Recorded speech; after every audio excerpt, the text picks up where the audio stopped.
সফলতাৰ মূল মন্ত্ৰ। আপুনি জানেনে, আপোনাৰ এটা ভুলৰ বাবে আপোনাৰ সকলো কষ্ট অৰ্থলৈ যাব পাৰে। হয়, নিজৰ পৰিকল্পনা আনক কৈ ফুৰা বন্ধ কৰক। যদি আপুনি সমগ্ৰ পৃথিৱীক কৈ ফুৰে যে আপুনি ভৱিষ্যতে কি কৰিবলৈ গৈ আছে, তেন্তে আপুনি নিজেই নিজৰ বাট হেঙাৰ টানি আনিব। আমাৰ মাজত এটা ডাঙৰ সত্য লুকাই আছে। এই পৃথিৱীৰ সৰহভাগ মানুহেই আপোনাৰ উন্নতি বা প্ৰগতি দেখিবলৈ নিবিচাৰে। মানুহে বিচাৰে আপুনি যেন তাতেই থমকি ৰয়, য'ত তেওঁলোক নিজে থমকি ৰৈছে। সেয়েহে জীৱনত আগবাঢ়ি যাবলৈ হ'লে এই তিনিটা বস্তু সদায় গোপন ৰাখিবলৈ শিকক। আপোনাৰ পৰৱৰ্তী পদক্ষেপ।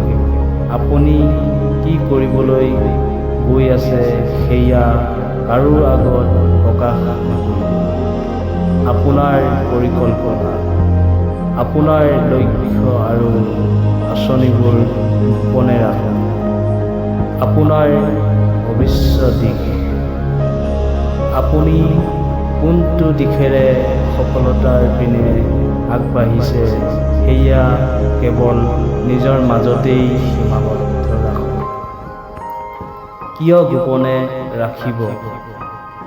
যেতিয়া আপুনি আপোনাৰ পৰিকল্পনাবোৰ আনৰ আগত উজাৰি দিয়ে, তেতিয়া তেওঁলোকে জ্ঞাতে বা অজ্ঞাতে আপোনাৰ পজিটিভ এনাৰ্জি বা উৎসাহখিনি কমাই দিয়ে।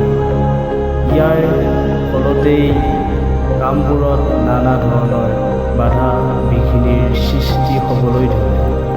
যদি আপুনি জীৱনৰ এই গোপন কথাবোৰ নিজৰ মাজত ধৰি ৰাখিব পাৰে, তেন্তে আপোনাৰ জীৱনৰ সোৱাদ আৰু সফলতাৰ গতি বহুত সলনি হ'ব। ধন্যবাদ।